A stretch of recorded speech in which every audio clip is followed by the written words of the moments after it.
Bismillahirrahmanirrahim. Oke, karena waktu sekarang dan jadwal kita sudah berlangsung sekitar 5 menit. Uh, Mungkin saya akan mulai saja kegiatan.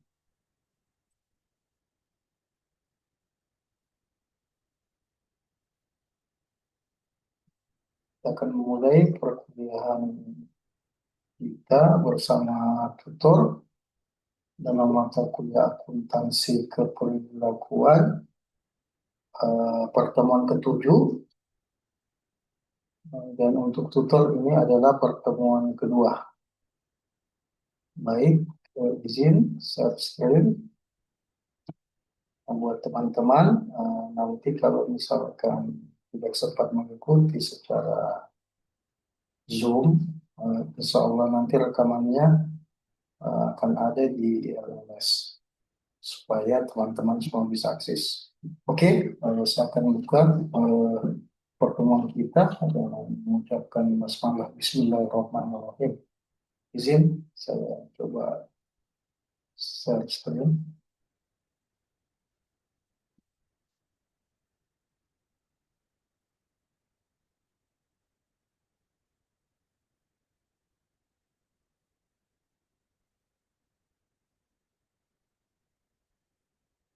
Oke,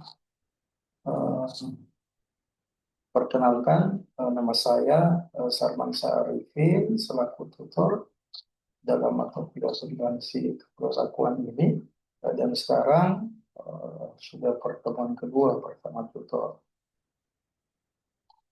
Sekarang kita memasuki materi ketujuh.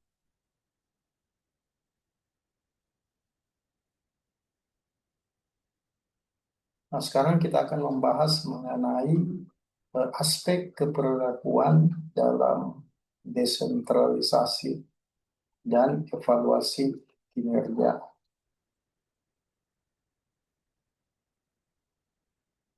Jadi di sini makna atau pengertian definisi dari desentralisasi yang dijelaskan menurut H.A. Simon, dikatakan bahwa dalam konteks bisnis perusahaan bahwa desentralisasi itu adalah suatu organisasi administratif yang mana dia tersentralisasi mengenai keputusannya yang dibuat pada tingkatan atau high level atasan yang relatif tinggi dalam suatu organisasi.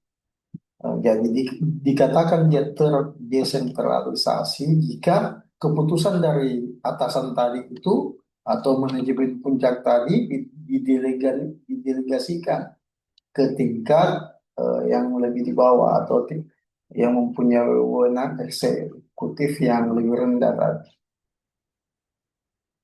Terus di sini kita lihat bahwa ada beberapa faktor lingkungan yang dikatakan sebagai penentu dari desentralisasi.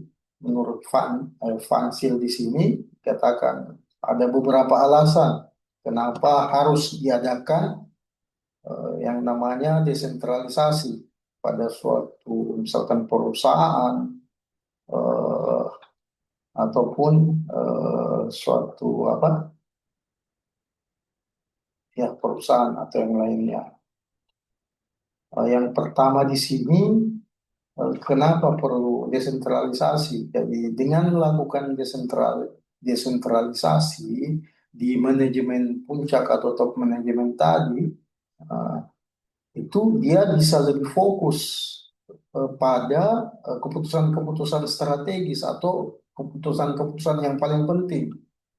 Dan dia tidak terlalu terlibat dalam yang namanya keputusan operasional atau keputusan yang biasanya langsung di lapangan berhadapan dengan konsumen. Dan karena manajemen puncak tadi dia bisa fokus pada pada keputusan-keputusan yang bersifat jangka panjang, maka penggunaan dari segi penggunaan waktu para manajer waktu manajerial itu sangat berharga. Jadi dia bisa memecahkan beberapa masalah-masalah yang urgent bagi suatu perusahaan. Terus yang kedua, desentralisasi bisa membuat suatu organisasi itu memberikan respon secara cepat dan efektif terhadap suatu masalah. Karena seperti kita ketahui bahwa ketika ada masalah misalkan di tingkat yang yang lokal atau yang di bawah manajemen puncak, dan mereka kan langsung berhadapan dengan masalah itu. Nah, jadi secara respon eh, pasti dia lebih cepat karena dia tidak menunggu manajemen puncak. Karena kalau dia menunggu, jadi masalah itu bisa lama terselesaikan. Nah, salah satu alasan juga ini, alasan kedua, mengapa perlu yang namanya desentralisasi. Terus yang ketiga, sistem yang tersentralisasi tidak mampu menangani semua informasi rumit yang diperlukan untuk membuat keputusan yang optimal. Mengapa? Karena keputusan yang tersentralisasi mungkin dia lebih inferior dibandingkan dengan keputusan yang dibuat secara lokal dalam sistem yang terdesentralisasi. Terus lagi keempat alasannya, dengan melakukan sistem desentralisasi, dia bisa menyediakan dasar untuk pengembangan ataupun pelatihan bagi manajemen puncak pada masa depan. Berarti di sini dia bisa menyediakan pemimpin-pemimpin yang akan memimpin perusahaan di masa-masa yang akan datang. Terus yang kelima, alasan mengapa eh, diperlukan desentralisasi dalam suatu perusahaan, eh, dikatakan di sini bahwa dengan desentralisasi dia bisa memenuhi kebutuhan akan otonom, dan dengan demikian bisa sebagai alat motivasi bagi manajer, karena suatu saat kan tentu para manajer ini bisa kedudukannya akan naik level ke tingkat yang lebih atas.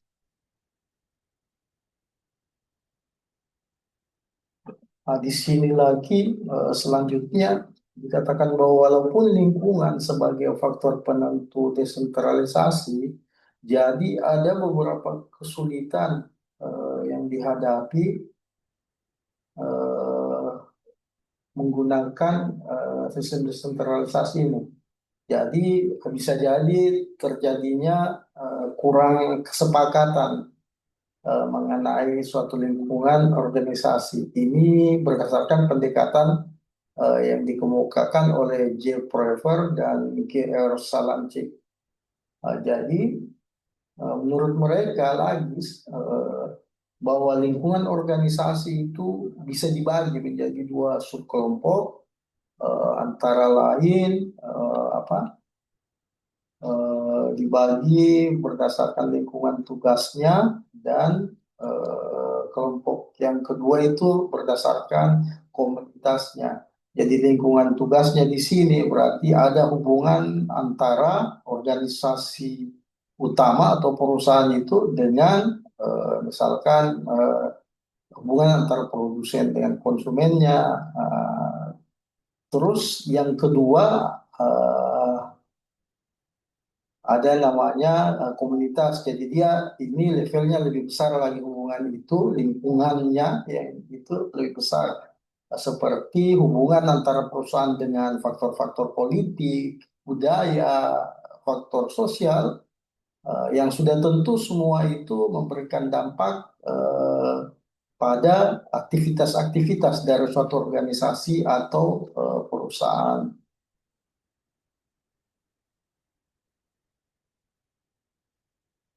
Selanjutnya, menurut apa Candler di sini dalam dua apa dua karyanya, dia secara teoris dan empiris, dan dalam karyanya yang paling komprehensif di sini dia memahami bahwa desentralisasi itu ada dua.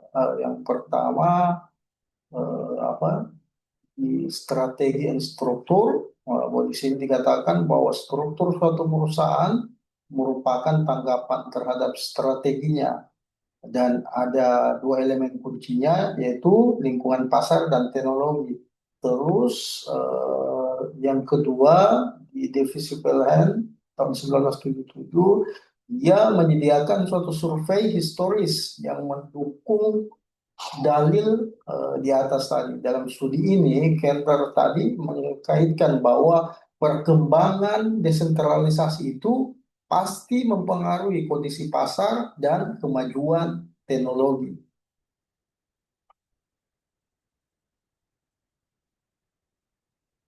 Oke, lanjut langkah-langkah kunci desentralisasi. Jadi ada langkah-langkah yang harus dilakukan untuk melakukan sistem desentralisasi ini. Uh, jadi yang pertama di sini dilihat bagian A, pemilihan strukturnya. Jadi ini semacam struktur organisasi. Jadi semacam apa pembagian. Karena kalau teman-teman mahasiswa apa sama-sama ketahui bahwa di dalam suatu organisasi atau perusahaan itu ada yang namanya struktur organisasi. Jadi dari struktur organisasi tadi itu bisa diketahui yang mana misalkan bagian top leader maupun bagian divisi-divisi atau yang di bawah top leader tadi. Dan di situ juga dalam struktur organisasi tadi atau struktur organisasi perusahaan, di situ digambarkan mengenai pembagian tugas, dan di situ pembagian tugas. Jadi di situ sudah jelas apa fungsi dari organisasi, apa fungsi utamanya.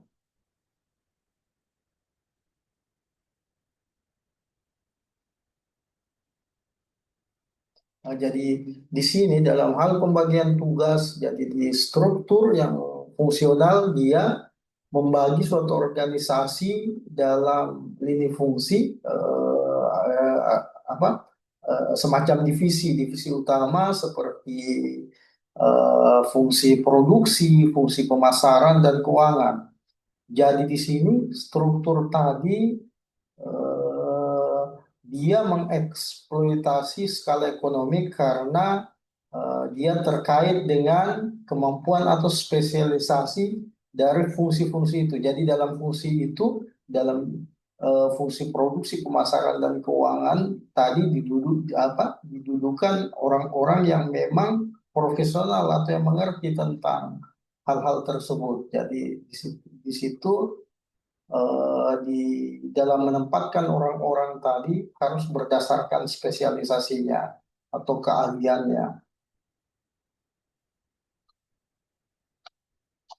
Terus yang kedua, langkah kunci desentralisasi lagi itu eh, dia merencanakan akuntabilitas sumber dayanya. Jadi di sini dalam merencanakan suatu sistem yang sesuai untuk akuntabilitas sumber daya manusia itu ada 4 tipe sumber unit akuntansi yang dapat didefinisikan, yaitu ada namanya pusat biaya, ada namanya pusat pendapatan, pusat laba maupun pusat investasi.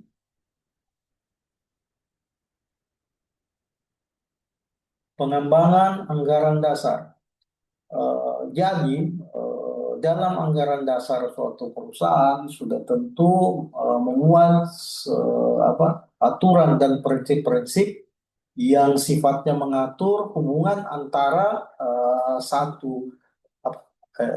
hubungan antara subunit maupun hubungan antara sesama subunit maupun subunit dan kantor pusat.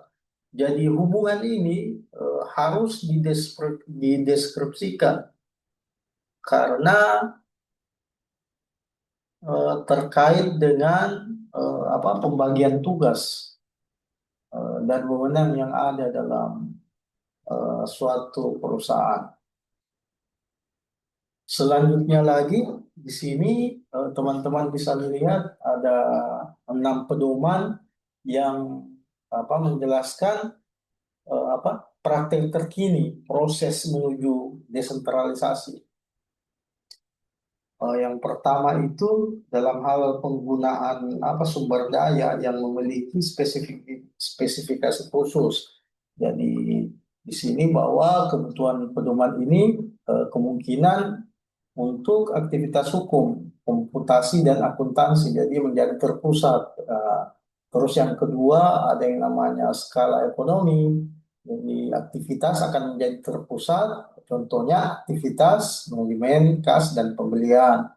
Terus keseragaman, jadi di sini kebutuhan perusahaan harus diseragamkan karena menjadi alasan penting agar bisa dilakukan pengusatan. Nah, terus di sini kebutuhan perusahaan untuk konsekuensi yang bertahan lama. Jadi keputusan yang berdampak material bagi suatu perusahaan sudah tentu akan memiliki konsekuensi yang bertahan lama. Contohnya misalkan ketika perusahaan ingin mengambil keputusan tentang penganggaran modal. Jadi sini modalnya mungkin berasal dari mana? Apakah modalnya itu didapatkan dari hutang ataupun mungkin dari pemilik perusahaan yang melakukan penambahan modal.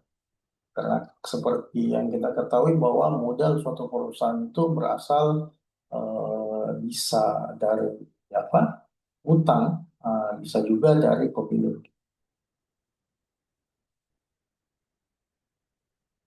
Pendelegasian aktivitas. Jadi yang menjadi persyaratan penting dari desentralisasi adalah penentuan aktivitas yang harus atau sebaiknya didelegasikan kepada subunit dan aktivitas sebaiknya dikendalikan secara sentral. Jadi maksudnya di sini bahwa jadi aktivitas-aktivitas yang bersifat operasional biasanya didelegasikan kepada subunit dari atasan. Kayak misalkan saya kasih contoh sederhana, misalkan dalam suatu kampus, jadi biasanya yang yang memegang posisi-posisi sentral itu taruhlah mungkin pejabat-pejabat setingkat rektorat, di sana ada rektor, wakil rektor, dan biasanya untuk penyelesaian suatu pekerjaan atau permasalahan itu biasanya didelegasikan ke tingkat fakultas. Karena memang mereka yang lebih dekat dengan mahasiswa, karena yang menjadi konsumen atau yang menjadi konsumen dari suatu kampus itu biasanya ya mahasiswanya. Jadi biasanya yang berhadapan langsung di sini adalah para subunit subunit yang berada di bawah rektorat, dalam hal ini fakultas. Terus menetapkan norma-norma keperilakuan. Jadi anggaran dasar atau aturan ini harus mengikuti pembagian aktivitas yang diharapkan atau yang dibuat oleh kantor pusat dari manajer subunit dalam melaksanakan aktivitas-aktivitas. Jadi tersedia beberapa opsi untuk mengkomunikasikan norma keperlakuan yang diinginkan. Jadi norma-norma keperlakuan yang paling penting biasanya itu adalah sosialisasi, melakukan spesialisasi, standarisasi, dan formalisasi. Jadi ini adalah metode metode yang biasa disediakan atau yang dilakukan oleh kantor pusat dalam mengkomunikasikan semua keinginan atau kalau kita andaikan kampus tadi mengkomunikasikan semua tugas atau visi visi misi yang dibuat oleh suatu universitas. Nah, biasanya itu kalau dalam rapat kerja tahunan itu biasanya apa sub-sub unit kerja yang terdiri dari fakultas maupun apa direktorat lainnya biasanya dia diberikan beban yang berasal dari kegiatan, misalkan visi misi rektor selama 5 tahun, di mana di situ biasanya dalam penganggaran itu eh, ada yang namanya rencana operasional atau biasa eh, apa ya, ya rencana operasional misalkan tahunan dalam satu universitas. Jadi biasanya ada target-target dari visi atau misi dari rektorat tadi di breakdown ke bawah, didelegasikan ke tingkat unit kerja di bawahnya. Jadi di sini pihak rektorat dia hanya fokus pada hal-hal yang sifatnya urgent atau memang dibutuhkan apa keputusan dari mereka. Jadi kita kembali lagi. Jadi di sini ada apa? Ada langkah-langkah yang biasa diambil oleh pihak pusat ke unit kerja atau subunit di bawahnya untuk mengkomunikasikan atau memberikan eh, pekerjaan ke tingkat yang di bawahnya atau mendelegasikan. Caranya itu dengan melakukan sosialisasi, di mana di sini prosesnya dia melakukan suatu orientasi terhadap anggota baru mengenai aturan-aturan atau norma-norma yang ada dalam suatu organisasi. Jadi sosialisasi ini mungkin merupakan suatu teknik yang cukup penting yang bisa digunakan untuk mengkomunikasikan perilaku yang dapat diterima. Terus yang kedua, biasanya juga dia mendelegasikan tugas dilihat dari spesialisasinya. Jadi mengacu pada jumlah keahlian khusus. Dan tingkat profesionalisasi dalam organisasi yang ada.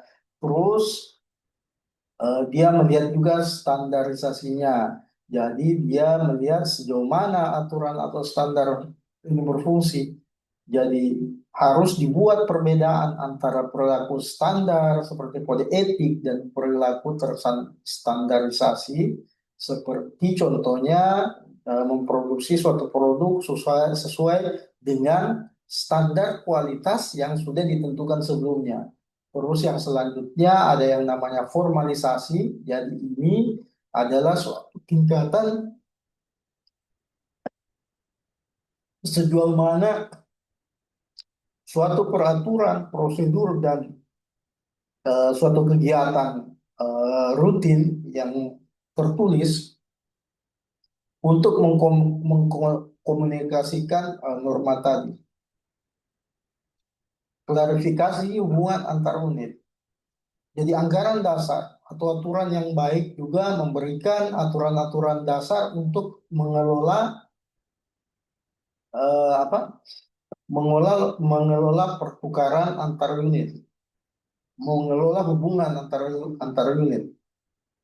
Hubungan ini perlu ketika sub-sub unit kerja saling bergantung antara satu sama lain untuk untuk input maupun outputnya. Jadi yang namanya dalam satu perusahaan sudah tentukan goalnya itu adalah nanti apa yang diinginkan itu goalnya atau outputnya itu sudah tentu harus dipikirkan antara seluruh unit ini. Walaupun mereka bekerja terdesentralisasi, tapi dia bekerja itu dalam sistem. Jadi tujuan atau visi misi jangka panjang itu harus bisa dikerjakan oleh semua subunit tadi.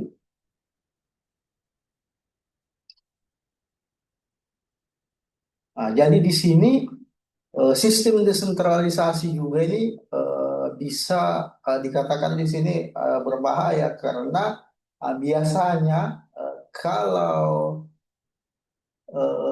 apa saya ceritakan saja kayak pengalaman kami, saya kebetulan di apa bekerja di universitas di bagian penganggaran. Biasanya ketika eh, dilakukan yang namanya rapat anggaran tahunan di sini kelihatanlah bahwa unit-unit kerja tadi eh, yang terdesentralisasi biasanya mengedepankan ego dari unit kerjanya.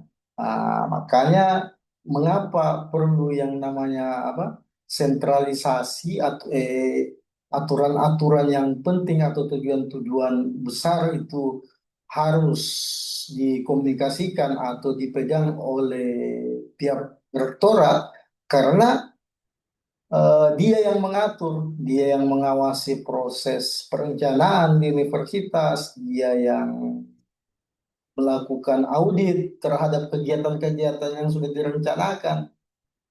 Jadi itulah pentingnya keputusan-keputusan yang penting itu tetap dilakukan oleh pihak universitas karena karena kadang unit kerja dia ini fakultas itu dia ego ingin ini mengedepankan unit kerjanya atau fakultasnya sehingga di sini bisa bisa jadi perencanaan-perencanaan yang mereka buat itu tidak sesuai dengan visi misi atau tujuan jangka panjang dari kampus tadi ya, atau perusahaan tadi. Lanjut pendekatan kompetitif versus kolaborasi.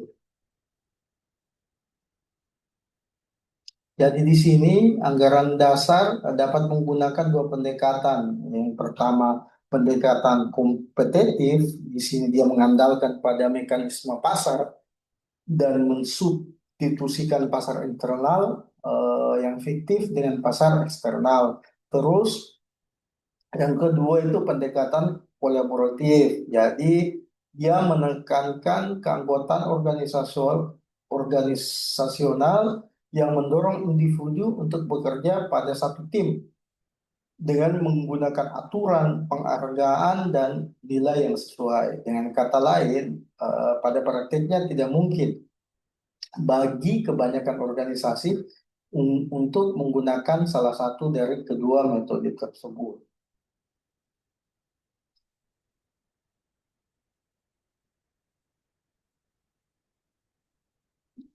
Faktor-faktor yang mempengaruhi pilihan. Jadi di sini eh, dalam suatu organisasi itu biasanya melakukan pekerjaan itu dilakukan biasanya dengan eh, apa ada empat faktor penting yang biasanya dipertimbangkan ketika memutuskan eh, ketika dia memutuskan yang mana yang akan dipilih untuk tujuan dari perusahaan tadi.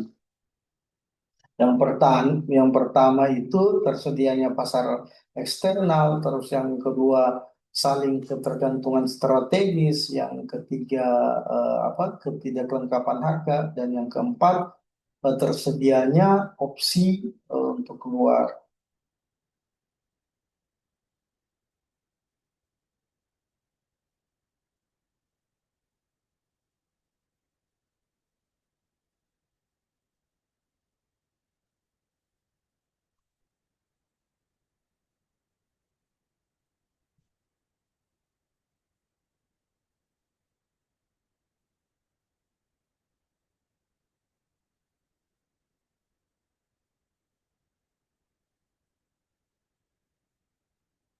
harga transfer dan anggaran dasar desentralisasi.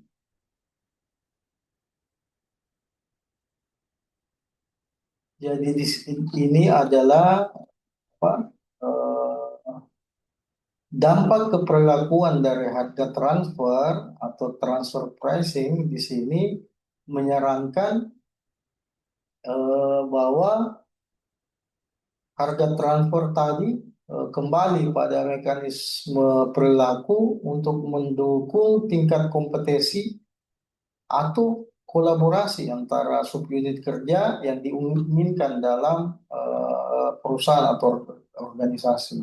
Jadi di sini tabelnya ditunjukkan tabelnya mengaitkan antara harga transfer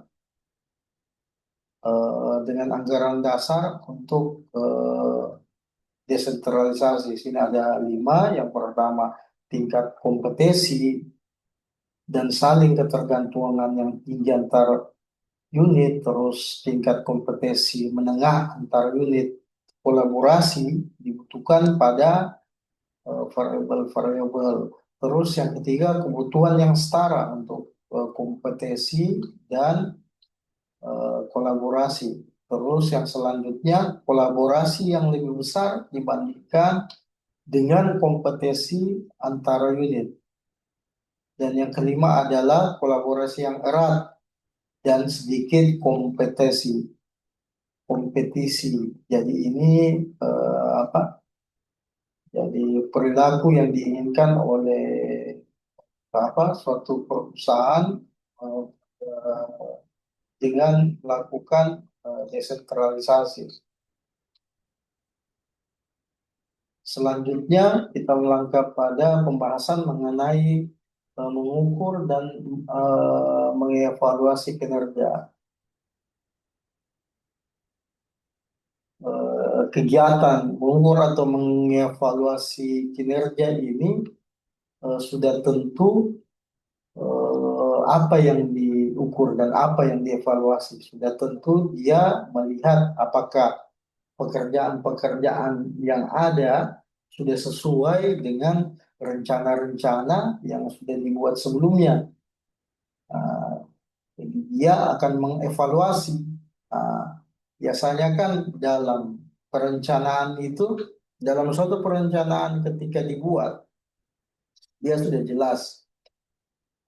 Misalkan mulai dari waktu pelaksanaannya, misalkan kegiatan apa yang ingin dilakukan, terus kapan waktu dilaksanakan, terus apa outputnya atau apa outcome yang diinginkan dari suatu kegiatan itu, terus lagi sampai detil berapa anggaran atau biaya yang direncanakan untuk melaksanakan suatu kegiatan. Nah, jadi inilah yang dilihat nanti, yang diukur untuk menilai. Karena kan sudah jelas bahwa yang merencanakan kegiatan tadi, yang sudah tentu berdasarkan dari sudah visi dari misi dari perusahaan itu tadi, eh, adalah para manajer-manajer.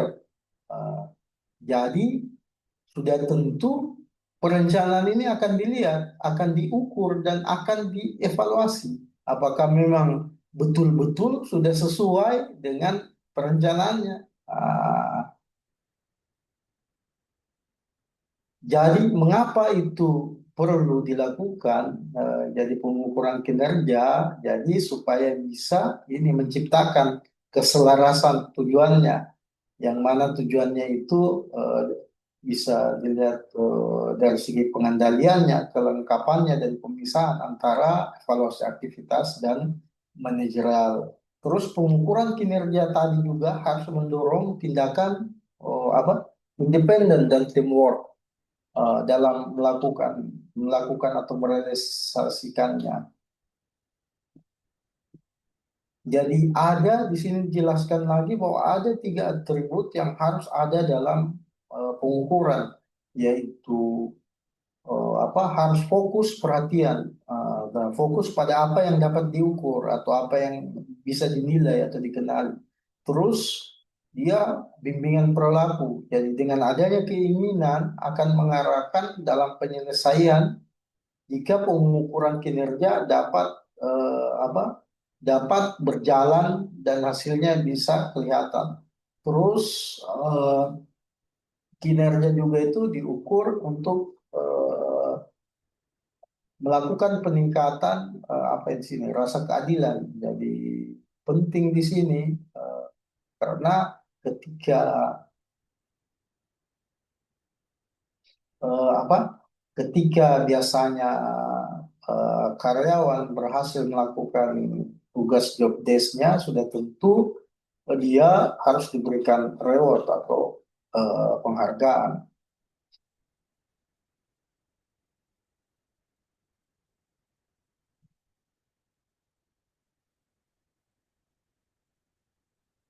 Jadi di sini lagi apa yang menjadi kegunaan dari melakukan evaluasi kinerja tadi atau apa tujuannya?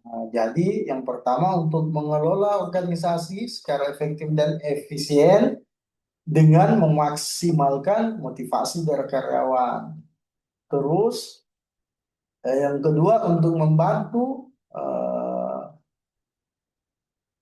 eh, si karyawan tadi dalam membuat keputusan personel seperti dia mau promosi atau mungkin apa bekerja di tempat lain atau di akhir kerjanya pada waktu dia pensiun.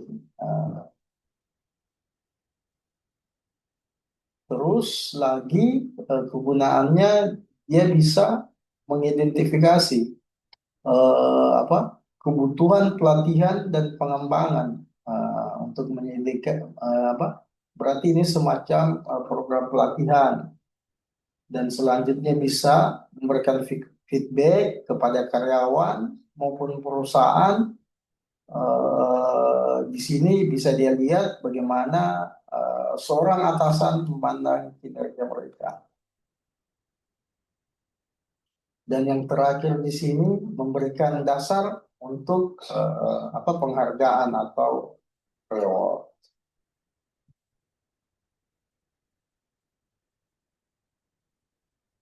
Motivasi sebagai alat untuk mempromosikan apa operasional apa kegiatan secara efisien. Jadi di sini ada yang namanya teori harapan atau ekspektasi teori, di mana teori ini mengatakan bahwa suatu perilaku dipengaruhi oleh upaya untuk mencari kepuasan pribadi, sehingga teori ini memfokuskan pada tiga hubungan. Jadi yang pertama itu hubungan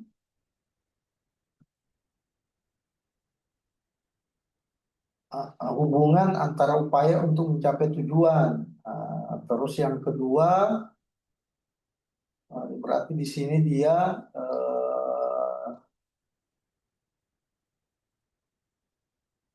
tujuannya menghasilkan apa atau mendorong kinerja dari karyawan. Terus yang selanjutnya ada namanya performance performance dan reward. Jadi kinerja dan penghargaan. Jadi di sini teorinya bahwa karyawan akan meyakini tingkatan kinerja tertentu dan mengakibatkan tercapainya suatu hasil ataupun output yang diharapkan oleh karyawan. Jadi di sini apa dari kinerja yang dilakukan oleh karyawan tadi sudah tentu dia mengharapkan yang namanya reward. Terus dari reward tadi itu penghargaan pada personal tadi diharapkan bisa sudah tentu untuk memenuhi kebutuhan pribadi dari karyawan tadi. Terus pengaruh rewards dalam perilaku. Jadi ada tiga cara untuk membentuk perilaku dari karyawan yang bekerja dalam suatu organisasi, atau ada tiga cara yang dilakukan untuk menarik minat dari karyawan dalam suatu organisasi. Yang pertama dengan sistem reward atau positive reinforcement, bisa berupa stimulus ya atau respon dengan memberi pujian ataupun hadiah. Terus ada yang namanya negatif reinforcement, adalah peningkatan jadi dia sifatnya dia negatif reinforcement. Terus yang ketiga ada yang namanya punishment. Ah, jadi sudah tentu dari ketiga ini bahwa reward paling disukai oleh orang karena mereka ingin dihargai. Jadi di sini ada tipe-tipe rewards dan manfaatnya. Di sini menurut Siegel Marsoni dalam bukunya mengatakan bahwa penghargaan itu atau jenis-jenis reward itu ada yang namanya penghargaan ekstrintik yang berupa gaji ataupun bonus.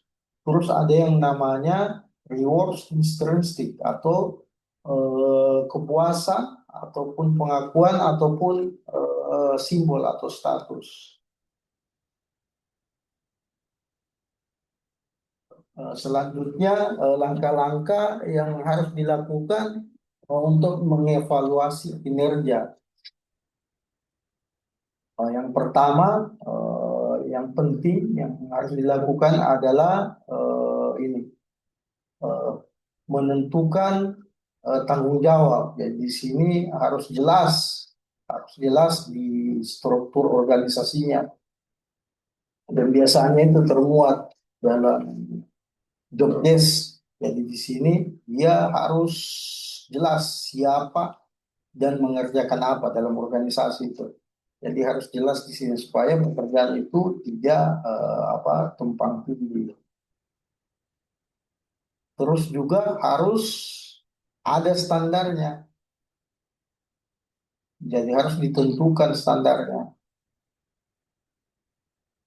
Eh, karena dari standar itu bisa ditarget dan diukur kinerjanya.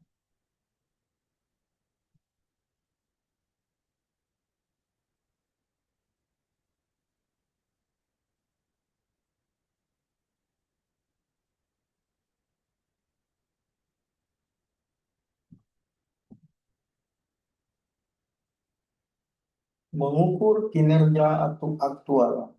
Langkah berikutnya dalam mengevaluasi kinerja biasanya dilakukan dengan melihat hasilnya, outputnya dengan cara mengukur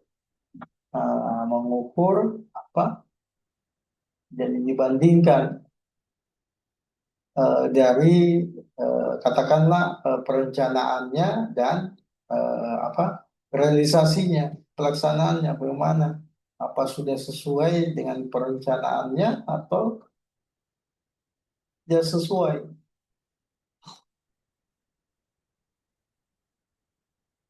Jadi di sini dijelaskan juga ada cara-cara untuk memanipulasi informasi agar sesuai dengan tujuan dari eh, orang yang ini tadi melakukan tindakan manipulasi. Jadi bisa dengan cara smoothing atau mengatur data, jadi data ini diatur, terus dengan cara biasing atau mungkin para manajer di sini dia memberikan gambaran yang menyenangkan saja. Maksudnya dia menampilkan yang bagus-bagusnya saja. Terus misalkan kinerja atau hasil yang buruk tidak diperlihatkan. Terus ada caranya dengan memanipulasi hasil kinerja aktual. Jadi bisa dilakukan dengan memanfaatkan berbagai aspek dari hubungan atasan dan bawahan. Biasanya terus mengacu pada perilaku di mana pengirim bertindak untuk menyebabkan pesan yang diinginkan untuk dikirim. Jadi di sini biasanya ada em, eh, memanipulasi sistem.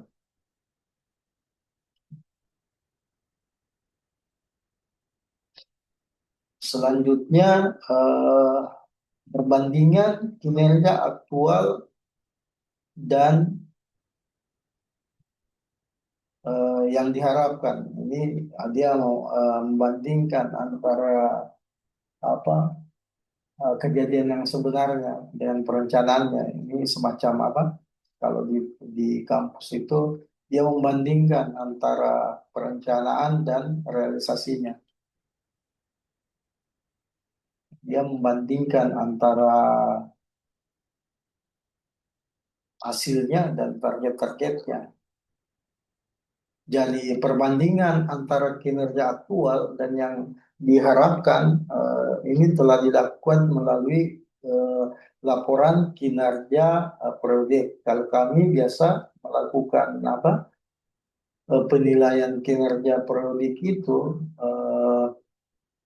biasanya kalau di bagian anggaran itu biasanya per triwulan di mana bendahara-bendahara itu dikumpulkan untuk melihat dan mempertanggungjawabkan semua apa perencanaan yang dibuat dan anggaran-anggaran yang mereka cairkan. Nah, nanti ada yang namanya laporan pertanggungjawaban per triwulan.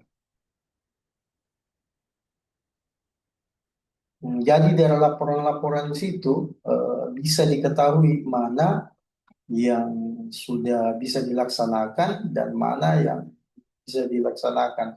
Dan situ harus dijelaskan apa yang menyebabkan suatu perencanaan itu bisa dilaksanakan dan apa yang menyebabkan perencanaan itu tidak bisa dilaksanakan secara tepat waktu. Apakah karena faktor yang bisa dikendalikan atau yang tidak dapat dikendalikan.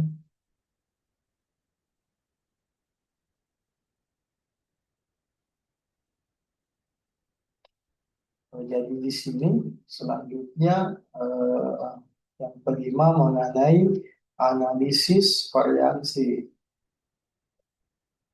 atau analisis selisih. Dan yang keenam itu ada namanya tindakan korektif. Jadi di sini adalah suatu langkah akhir dalam proses evaluasi kinerja. Jadi mengambil tindakan koreksi untuk melakukan koreksi sehingga perencanaan itu atau hal yang diinginkan itu atau yang diinginkan itu bisa berjalan sesuai dengan perencanaan tadi.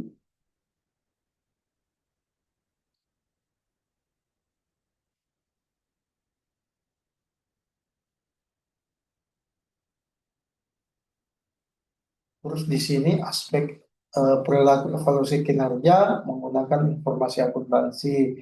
Ada yang namanya hubungan antara struktur organisasi, struktur laporan keuangan, terus tingkat partisipasi pada pengaturan standar dan level pengertian dari sistem akuntansi tadi. Oke, apa? Sekarang sudah di kami sudah jam setengah 9, sudah malam. Sebagai kesimpulan mungkin apa untuk memperjelas saja mengenai materi kita mengenai aspek keberlakuan dalam desentralisasi dan evaluasi kinerja. Jadi yang perlu kita ketahui bahwa desentralisasi itu adalah pembagian wewenang. Dalam hal ini pembagian wewenang dari tingkat atas ke bawah dengan melakukan yang namanya delegasi atau pembagian wewenang. Terus mengapa dilakukan itu? Agar tujuan yang sudah direncanakan di awal itu bisa terlaksanakan secara cepat dan efisien.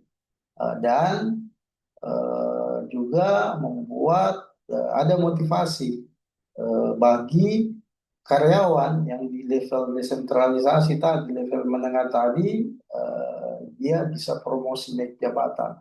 Terus di sini dalam melakukan desentralisasi tadi harus ada aturan yang jelas dan kontrol yang jelas supaya bisa terlaksana dan baik, dan sudah tentu juga harus dilakukan yang namanya evaluasi kinerja atau mengukur kinerja yang dilakukan oleh sub-sub unit kerja tadi yang didelegasikan tugas tadi. Dan satu hal yang penting biasanya untuk meningkatkan produktivitas dari karyawan, biasanya yang namanya reward itu adalah alat motivasi yang paling kuat. Oke, mungkin sampai di sini saja perkuliahan kita, kegiatan tutor kita ini. Buat teman-teman mungkin yang tidak sempat mengikuti Zoom, silakan apa nanti rekamannya kami sematkan di LMS atau mengirim di grup. Oke, saya rasa demikian. Itu saja yang bisa kami bawakan. Saya tutup dengan mengucapkan banyak-banyak terima kasih. Wabillahi taufiq wal hidayah. Wassalamualaikum warahmatullahi wabarakatuh.